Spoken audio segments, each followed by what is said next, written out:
Cricket et al. It's a website, it's a podcast. Pete, it's a way of life. It's Gideon Haig over here. Bit of Lawler over here. And welcome to Cricket et al., your independent cricket podcast. It's a big week, Pete. It's a big week. Yeah, it is. It is. I can feel the anticipation building as Cricket et al. Converges on its first live event in Melbourne. Pete, tell us all about it. That's very exciting, isn't it? I'm looking forward to this. I know. Yeah. I'm going to get the car cleaned today for the big drive down the highway to your place. Yep. May not do the Cannes River route. I'm going to stop at Beechworth. Right. My old mate Ronnie's got a place in Beechworth. And we great bakery. I haven't seen her for years. Great bakery, great asylum, great jail. It is a good asylum. It's a good jail. It's got a nice little waterfall. It's got some great pubs. But, courthouse, beautiful courthouse. Got a good brewery. That Beechworth brewery there is very good. But don't stop there, Pete. Keep coming. I'm going to keep coming. Don't surrender to the bright lights of Beechworth. You've got business here. I'll move on. I'll be gone in the morning, Gideon, like I was never there. Then I've got a wedding on Friday. But the most exciting thing is Sunday, isn't it? It is. What are we doing? At Como Park, which is home of the Yarras. Yeah. Beautiful, scenic Como Park. 4 o'clock on Sunday, Cricket et al. We get the tribe together around the campfire, talk a bit of cricket, have the barbecue on. There'll be drinks at bar prices. There'll be 2 games of cricket on and at our overlapping grounds because our Veterans Grand Final was washed out last Sunday.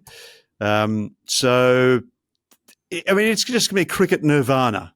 So there'll be 2 games on. This will be like dying and going to cricket heaven, and it's all in a good cause, Pete. All in the name of our good friend Mustafa Kamari, cricket journalist from Afghanistan, who's hard-working man supporting multiple families back in Kabul and Tehran, and we're raising some money to his beneficiation and his ongoing legal expenses, which are extensive.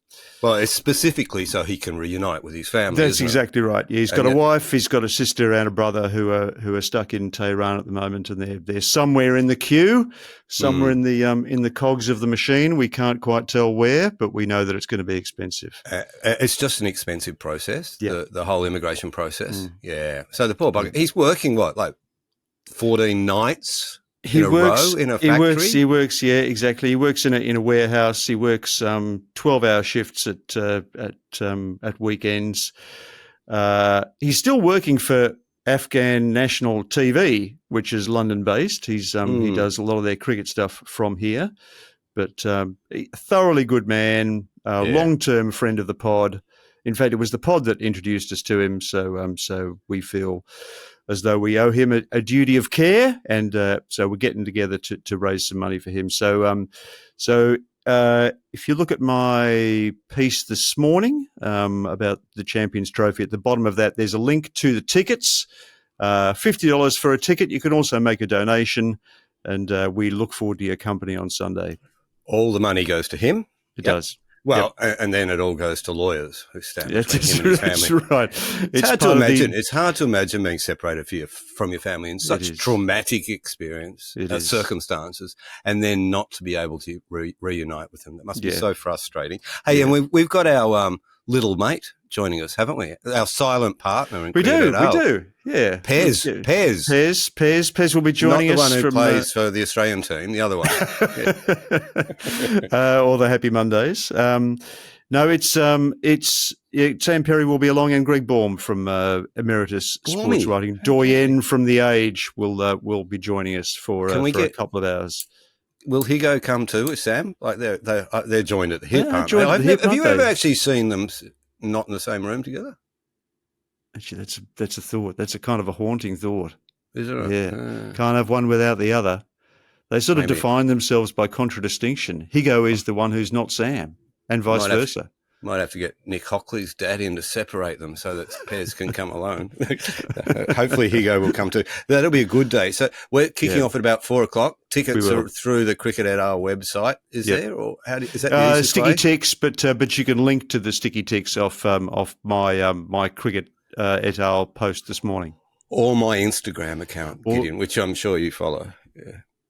closely, intimately. I didn't even know about it. Okay, that's good to hear. Okay, that's that one thing. And the other thing, while we're doing this, we got new merch. The Usman 232. We got the hottest merch in town. It's the little black dress of cricket tees, mate. I wouldn't be surprised if this is on the cover of Vogue. Yeah. I wouldn't be surprised if by summer we're reading about how last week the Usman 232 is. It's so fresh that neither of us have actually seen it yet. It's a bloody magnificent T-shirt. But describe it for us, Pete. Describe it. Well, it's the wagon wheel. It is. It's Thomas Miles' handiwork. It's his score sheet. It's specifically Usman's 232 runs across, how many balls was it? 300 odd? A lot of balls. A lot of balls anyway, and time. And the wagon wheel is a thing of beauty. It's a multicoloured wagon wheel. One of the people in the chat zone suggested that it be named a butterfly. And it does look like a butterfly, doesn't it? It's like a chakra. A chakra. Yeah. Oh, look at you. Yeah. Oh, it's gorgeous, gorgeous. And it's signed by Thomas Miles at the bottom. That's right. So you can be guaranteed of its authenticity. A chakra. So Usman had his third eye in that day. Yeah. Cool. I'm liking the sound of this. Yeah. All right. So that's our second ever T-shirt.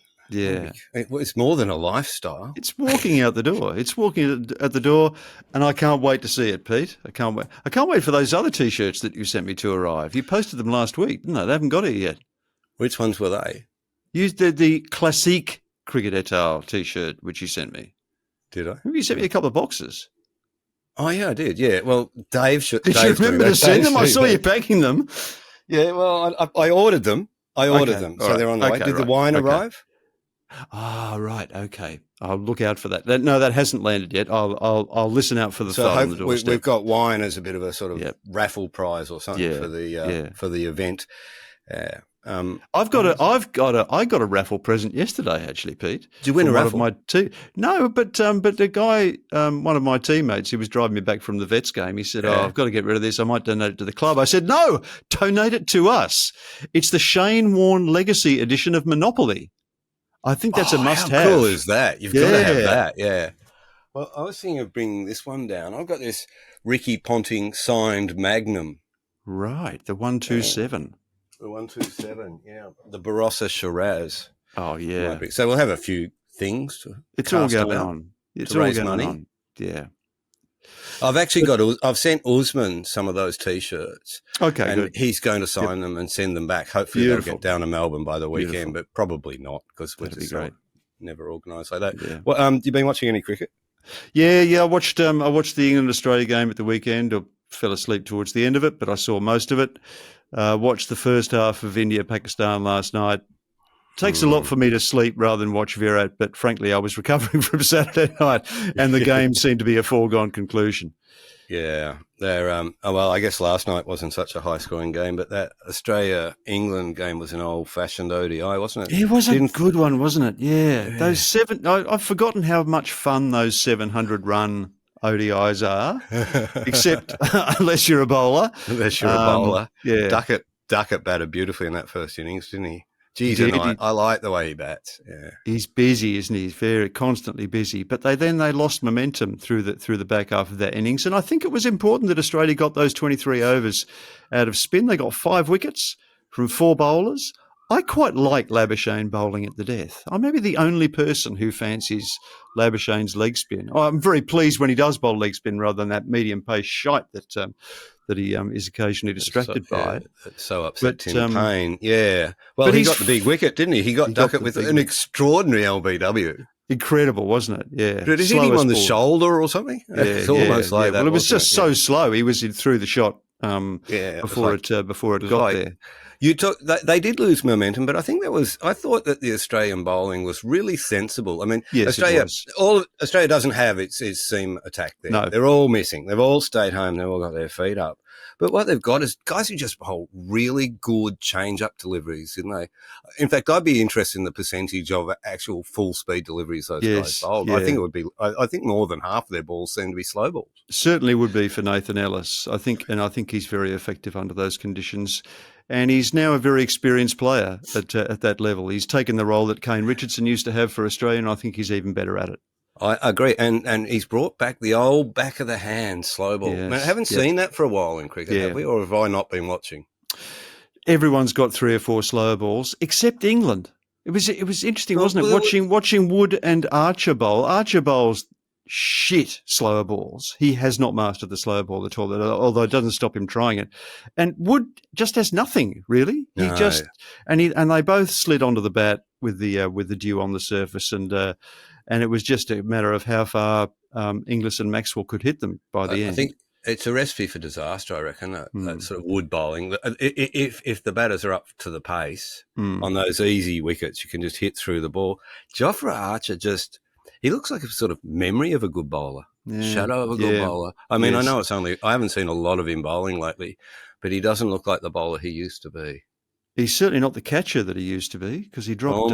He goodness. shelled an easy one, and then he sits down. He sits down, ruining it. So he gives away a second run, which gets Carey back on strike, and they eventually, I think they give up 14 runs in the next 4 balls. So that's just really bad cricket at a crucial juncture in the game. And England, to me, just don't look like.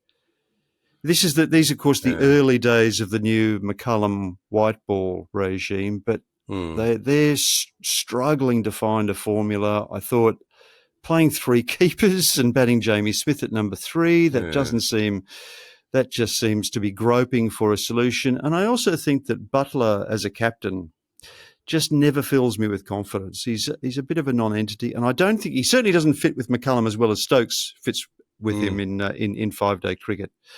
England just seem to have their order wrong. They seem to have their attack wrong.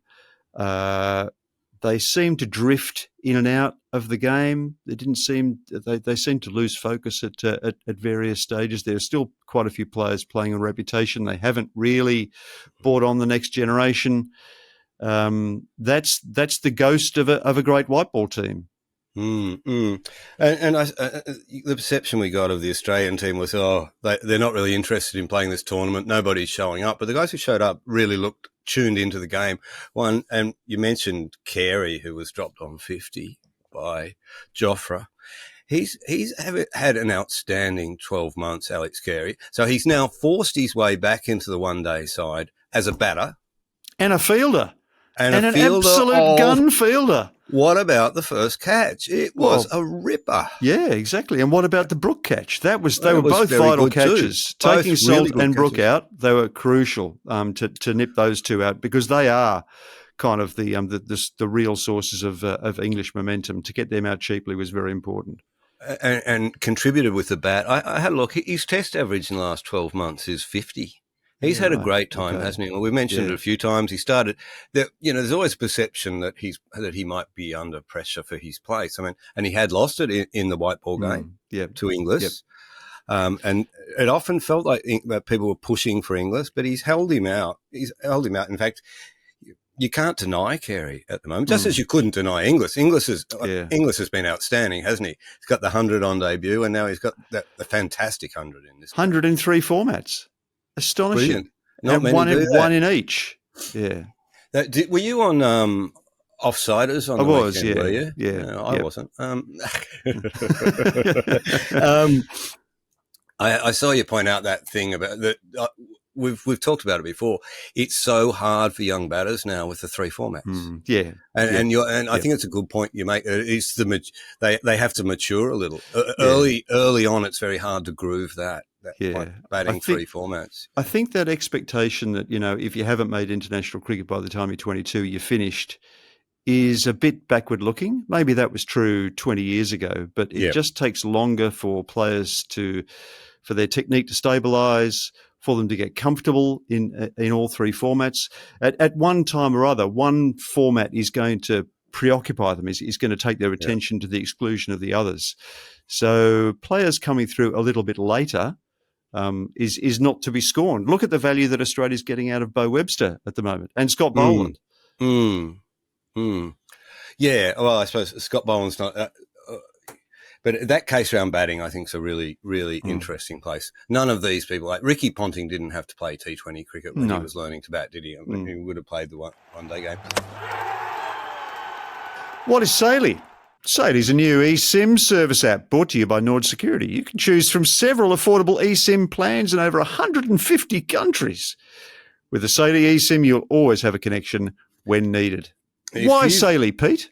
I'm glad you asked, Gideon, because if you've ever been lost abroad, and we're always lost abroad, we live in a constant state of lostness, looking at our phones, hoping to get some sort of internet connection, and often there's no Wi-Fi in spite. I remember that day in Delhi, that long day lost in Delhi.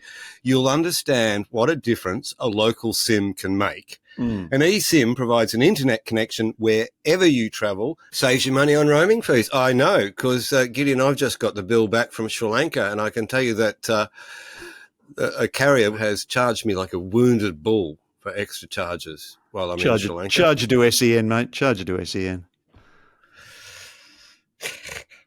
Too soon, Gideon. Too soon. Anyway, with Saily, download once, just once. An eSIM can be installed only once, but it eliminates the need for users to install a new eSIM for each country. And it saves that real pain in the ass when you get off the flight in another country. You think, all I want to do is get to the hotel and have a shower and go to bed. But no, you've got to get in a queue to buy an eSIM. And that problem when you're outside an airport and you've got to find your tickets and you don't have any connectivity either. Exactly. I've had that before. It's a trap, many traps for the unwary. And it also helps you avoid scams, because there are plenty of scammers out there selling fake SIM cards outside train stations and airports. You can stay connected, never wandering around looking for a public Wi-Fi spot, which we frequently do, like Diogenes looking for an honest man. With an eSIM, you're always connected. All Saily eSIM plans are compatible for iOS or Android devices, even the phone that you use, Gideon. And really, wow, okay, yeah, that's one step up from a payphone. It is one step from a tomato soup can connected to another soup can by a piece of string. There's 24/7 support, chat support. It's available 24/7. It's reassuring, isn't it? Yeah, and if you do buy it and it doesn't work with your phone, which is almost certain, you get a refund. No questions asked. Nice to know. Just tell them that Pete and Kid sent you. They'll look after you. Exactly. So, how does Saily work, Pete? Anyone can get a Saily eSIM fan on the Saily website or through its apps. You can buy a plan. Multiple plans in over 150 countries are available at some of the best rates online. Then you install the eSIM, which is quite easy. You just go onto the website and download it. So you don't even need a safety pin, to pop up. Well, I just ask you usually in those circumstances. Then you activate the plan. If you activate your eSIM before you leave, you'll be able to easily connect to the local network when you land and without the need for an internet connection. Well, this is going to be the answer for us, isn't it, when we go to the wilds of London to cover the World Test Championship final? We'll go with a Saily eSIM already downloaded. You're making it sound very attractive already. I'll put it on your phone when I'm in town this week. Okay. All right. Good to know. So go to saily.com/cricket et al. and use the code cricket et al. To get an exclusive 15% off your first purchase. That will be the best offer you get today. If you're watching on YouTube, there's a QR code on the screen. We could not possibly make it easier. Even I could do this. Hey, we got a poem in the chat zone from Arun. G'day, Arun. The Cricket et al. Village needs a poet laureate. Arun's put his hand up. So Arun, he's a popular commenter on the stack. Hello, Arun. Yeah, he's quite interested in the double drummers thing. He's nice. He is. I saw that. Story. Yeah. Yep. So here's Arun's poem about Josh English. I'll try and read it like. Did you say Josh English, Pete? Careful. Cole will get angry. Oh, you're not allowed to say. There seems to be a great sensitivity around noting that he's English, which is really weird. Because have you ever heard him talk? He kind of is. Yeah. And he's got an English accent. I've heard his parents too. But anyway, I say it that way because he's put a brackets H on the end to fix up the rhyme on English. along came Josh English, swinging like a wild dervish. He is cut from the English cloth, and some fire he's brought forth. On these distant foreign shores, he's left England on all fours. The old enemy bats made a fist of it, but Josh ultimately had the best of it. Nice. There you Arun. go. What a talented person Arun is. Should we get a T-shirt made of that? We make T-shirts of everything these days. Have you ever written poems, Gideon? Not since I was about 16. Yeah. I think I sensed the direction in which my career was going. Even then, I had no aptitude for it. Some days I've wished I could just write a haiku as a match report and be done. What did you think of Pakistan, India last night? Yeah, it was a kind of disappointing match all around, wasn't it? Disappointing to see Pakistan playing in what should have been their home tournament, not playing at home. Yeah. We all know the reasons behind that. Mm-hmm. Pakistan just seem overwhelmed every time they face India. It almost feels like they choke. I don't think they're as good a side, but they've lost the last 6 ODIs they played against India. Of course, they won the one that mattered most, maybe the Champions Trophy in 2017, which did actually give them a global trophy. But since then, they have been tapering, haven't they? And they seem to be playing a very anachronistic version of ODI cricket. To see their top order just stinking the joint out like that last night, it felt like a bit of a throwback. Yeah, it wasn't a great match. I did hang in there for a long time and watched a bit of it. And you went to bed before Kohli batted. Yeah. It was good to see him. I think, is that some record for him? Oh, he got a catching record, didn't he? He's now got the most catches by any Indian in ODI. So he's 2 behind Ponting, I think, and some distance behind Jayawardene for various reasons. Perfect scenario for him to bat. 14,000th ODI run, that's right. Perfect scenario for him to bat last night. About 200 needed when he comes in, and he can just he can go through the gears, and it was like the greatest hits collection. I watched the highlights this morning. Yeah, great to watch, but ultimately not all that significant. A good warm-up for the IPL, perhaps. I saw on Crick Info, incoming stat, India have won 12 tosses in a row. They haven't lost one. Oh, sorry, they've lost. They've lost 12 tosses in a row. They haven't won one since they played New Zealand in the last, in the 2023 World Cup. Jay Shah needs to look into that. What's going on? There's a bias in the coin against India. Did you see that fight in the Latrobe Valley cricket? No, I didn't. No. Oh, it was a humdinger. Yeah. The old batter, brushes the bowler on the way through. It didn't look to be much in it. It looked like incidental contact. Yeah. Bowler's got a bit of the old red mist on. Headbutts the batter, who's made the mistake of taking his helmet off. I reckon if I batted, I'd always wear the helmet in a fight. Then throws a few punches at him while another teammate gets him in a headlock. It's on for young and old. Have you ever seen a brawl at the cricket? I've played in some games where it's been quite close, but people have blinked at the right moment. Particularly when games are self-umpired, that always seems to be a bit of a sticking point. Just getting independent umpires, even if they're incompetent, does take a bit of the sting out of a game. But there's nothing like a bad decision or a deliberate favoritism that can set a team off. So, In 2000, and often it only takes 1 or 2 volatile individuals to get things started too. Yeah, I had a kid called, what was his name? Lenny someone or other. He played for Muckleford, and the bowler mouthed off at him one day. I wasn't there, but Lenny just walked past him to pat something down on the pitch and then just put his elbow into the guy's solar plexus. Apparently it was on for young and old. The bowler doubled over, was winded. In 2016, there was a big one in Newcastle where a copper, a Newcastle copper, the batter ran into him, another one of those incidents. Yeah. He grabbed the bat off him and hit him on the head twice with a bat. The guy ended up in hospital for 2 weeks. Right, okay. Anyway, that's not going to happen in the Champions Trophy. What's certainly on not going to happen. Not going to happen. Who do Australia play next? Is that all New we Zealand. care about? New Zealand should dispose of Bangladesh tonight, and Australia plays South Africa in Rawalpindi tomorrow night.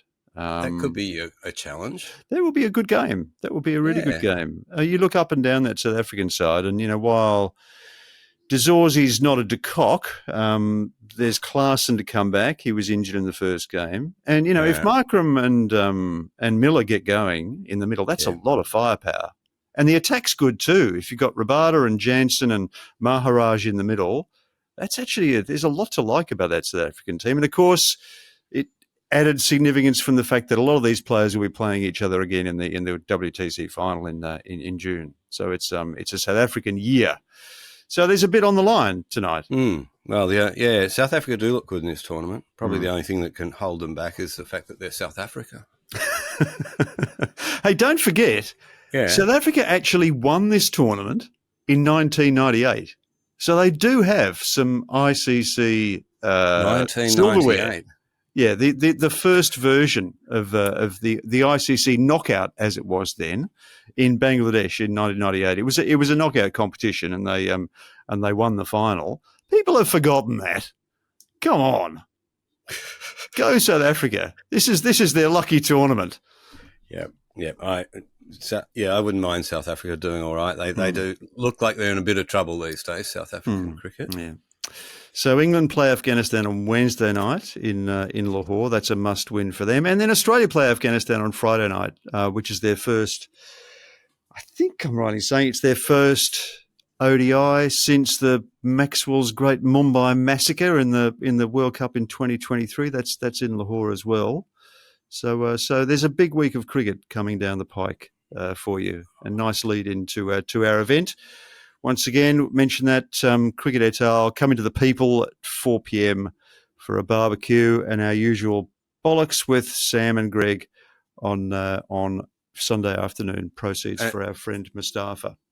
Maybe we should get Mustafa to report on the match for us. Yeah, I think he might be working in the warehouse that night. Oh. So what else is happening in cricket, Pete? You sent me a piece this morning, an interesting piece about bowling actions. What was your takeaway from that? What was that guy's name? Ferdinand. His interview with Ferdinand, wasn't it? Yeah, the biomechanist who was instrumental in devising the 15-degree tolerance for bowling arms, flexion of bowling arms back in 2000. He was the guy who first alerted us to the fact that everybody chucks, essentially. There's a degree of with everybody. Yeah. He's interesting, isn't he? He says that it's not quite fair that he's judged that he is isolated, that everybody should be tested, that people who appear to have that hyperextension that I talked about last week often don't. That in fact that they've got a bent elbow. Yep. He said he indicated that there's a number of people in international cricket that he has concerns about. Mm-hmm. He said that, and he's a bowling coach. He's seen 6 sort of like reasonable level district cricketers and good juniors coming through who he considers are throwing, and they didn't realise it. The other thing he says he blames the this sort of affair we're having with front on off spin bowlers, and they're even being told to flick a little bit now. Apparently, he says some coaches are saying you've got to give it a little bit of a flick of the elbow. Yeah. He says the only real way to test, and it's correct too, isn't it, is in play. But that's never going to happen, is it? You can imagine the cost of getting those. Like that's what holds us back with all the DRSs and snickers and things. Is the cost of the equipment. Yeah. The ICC are not going to put equipment in to test people. And can you imagine that if they do move those cameras in place, every journo is going to be on chuck watch, aren't they? Well, it's a little bit like what I said last week. And the minute that you start to look at one bowler, you're on the alert for others. I think the other thing I'd say is that with the range of formats these days and the imperatives of variation, that has an aggravating effect too. I mean, once upon a time, your left arm spinner bowled their stock ball 6 balls in a row. But just now, bowling my best ball, mate. Yeah, just but bowling now, my best ball. Yeah. Now the easiest way to impart extra revs or extra speed is to bend the elbow with the kind of this implicit understanding that you've got 15 degrees to work within. Which is how much do you reckon? Yes. And the fact is that in a game, that's quite a wide latitude because the umpire, of course, is no longer empowered to call the no ball. It was decided that no umpire should have the discretion that he might, end a bowler's career. So the biomechanists are now kind of officiating on a problem that they partly helped create. I think it's quite an interesting question as to why we bowl with a straight arm at all. Because it's unusual, isn't it? It's not natural to bowl with a straight arm like a windmill, and I think it's pretty much because cricket started as an underarm game that progressed to overarm via round arm, and in the revision of the laws of the game in the 1860s, when they allowed overarm bowling for the first time, the famous kind of the Edgar Wilshire, Lillywhite confrontation. The law was rewritten to allow the bowler to bring his arm through at any height, providing he kept it straight. It was a kind of a compromise to assure people that the bowler, by bowling overarm, wasn't going to get too much of an advantage. So we've kind of been living with the consequences of what happened in the 1860s ever since. And players have, because it's not natural. There's a bend in people's arms. It is not natural to bowl with a rigidly straight arm. No, but it's sort of to limit the speed. Yes. And you can you imagine a batter's life if they were facing essentially baseball pitching? Absolutely, it would be impossible, wouldn't it? That's what they always used to say. Be coming in at waist height. It's going to be skidding. It's going to be swerving. It's going to be doing all sorts of things, dropping. That's why I think in the 1960s, players did become obsessed with who was bowling fairly or not, because your Charlie Griffiths and your Ian Metcalfs had such a huge range of varieties of speed. When Griffith really wound up and let it go with the bent arm, it could be like 10 or 15 miles an hour quicker than his average stock ball, and there was no way for you to detect it. By the time you detected it, it had knocked your head off. Yeah, well, in Contractor's case, almost literally, wasn't it? It was him, wasn't it? Yeah, got the concave skull out of that one. Yeah, got the Jason Dunstall. So it is interesting. I mean, these things do happen in waves. They do happen in trends. We begin to first you see one, then you see another. There's kind of a quid pro quo. He said, she said. So, and you've now got women's cricket as well. So their bowlers are coming under scrutiny. I think there's quite a while before this story plays out. It won't begin and end with Matthew Kuhneman. No. What else is happening in cricket, Pete? No, I don't know. You reading any good books? Yeah, actually, I am. Yeah. What are you reading? Yeah. I read that last week. What's that? Barbara Ehrenreich's book, Bait and Switch, because it got me. Because I've been reading Josh Bornstein's book. I thought I should read another book about kind of corporate careers and the moral suasion that companies exercise. What's the bait? What's the bait and switch to which she refers? It's the false promise of a corporate career. Right. The idea that with the white collar life was meant to be sort of impervious to the pressures of the blue collar life, but in fact, white collar life is every bit as sort of under the cosh as a blue collar worker, if not more. If not more. Did you read? Read that. Adam Kirsch. No one can see what you're holding up. Oh, sorry. Right. Okay. Yes. I'm reading that Yasha Monk's book on the identity trap, on identity politics, which I'm halfway through. Very, very enjoyable. Pete, you? Identity politics. God, there's a phrase you've lifted from the Australian op-ed page, isn't it? Hey? What am I reading? Oh, Godwin by Joseph O'Neill. Remember Joseph O'Neill? Oh, yeah. He wrote that book, Neverland. He did, which was a Staten Island cricket book. It was the only cricket book that Barack Obama's read, I think. Well, he's a really interesting guy, O'Neill. He's half Irish, but I think he's also half Turkish. But I don't think he's ever lived in Ireland. He's kind of wandered around the world. And in fact, he played cricket in the Netherlands. So there's a little bit of biography in Netherlands, naturally. This latest one's a sort of soccer book. It hasn't quite got me yet, but Brendan O'Connor from Sydney Uni put me onto that. And I was reading Killing for Country by David Marr, which is a good book. Good book, pretty confronting stuff in there. Yes. Very well researched. He's a very nice writer, David. Yeah. I miss his contributions to journalism. And a probably good segue there. I went and saw that movie the other day, Conclave. I mentioned that to you. Yeah, no, you didn't. No. Well, it's quite timely, given that the Pope's on his deathbed at the moment. Yeah, it's a papal thriller. Yeah, and it's essentially set around the death of a pope and the conclave that they call to re-elect the pope. Yes. So it's all set in with nuns and bloody archbishops and sort of scheming and carrying on in the Vatican. It's kind of like a thriller goes to the cathedral. It's nice. It's a really nice movie. I really enjoyed it. I think you'd like it. Strap yourself in. It's long, but and it's got a nice twist. A few nice twists, but it's got a good one. No movie is complete without a twist, really, these days, is it? Yeah. Right. And watching something on the ABC called News. I think it's called The Newsreader. Have you seen that? Oh, I watched a couple of episodes of that. I couldn't get into it. I just can't stand Australian acting on TV. It always looks like mugging to me. There is a bit of that, but I am kind of it's a bit corny, but it's a reasonably accurate sort of depiction of that era, and it fascinates me because that's like it essentially starts the year I started in journalism in '86. Yeah, right. So all the big stories in Melbourne at the time. I see the next episodes around the Russell Street bombing. Covering the Russell Street bombing as a wet behind the ears cadet. So it's boomer nostalgia, in other words. Yeah, well, for journos, a bit of Ron Burgundy in there. I just watched the Lindy Chamberlain episode last night. That's great. Okay, yeah. I watched a couple of very bad bits of Netflix true crime at the weekend. I watched that Gabby Petito thing. That was hardly worth starting. That was that weird sort of social media murder.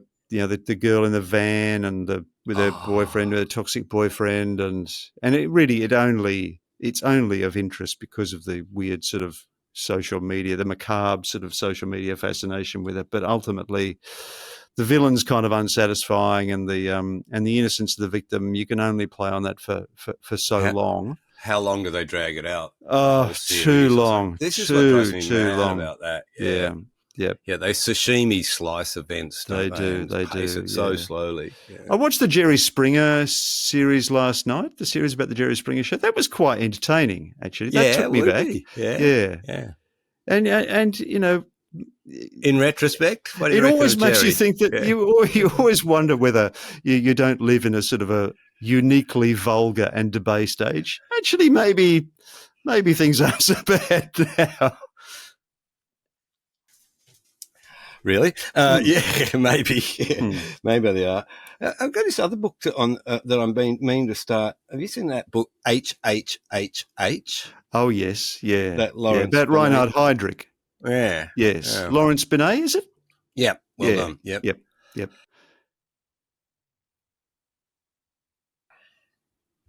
All right, I'm about to have a coughing fit. Do you reckon we should pull this podcast We up probably short? should. Let's bring it to a suitably dignified conclusion. Don't forget to book tickets for Cricket et al. Live at Como Park this Sunday night. If you're looking for the tickets, you can find a link on the latest entry on the Substack. Don't forget to invest in a T-shirt, the hottest T-shirt in town, the Usman Khawaja Chakra, courtesy of our friend Thomas Miles. That's also available through our merchandise page. We look forward to seeing you this week, Pete. Enjoy your drive via Beechworth, or not Beechworth, I don't know, whichever way you come. And we'll see you. We've got the apartment ready for you. Looking forward to catching up. And in the meantime, from Cricket et al., it's goodbye from me. And it's good night from him. Okay.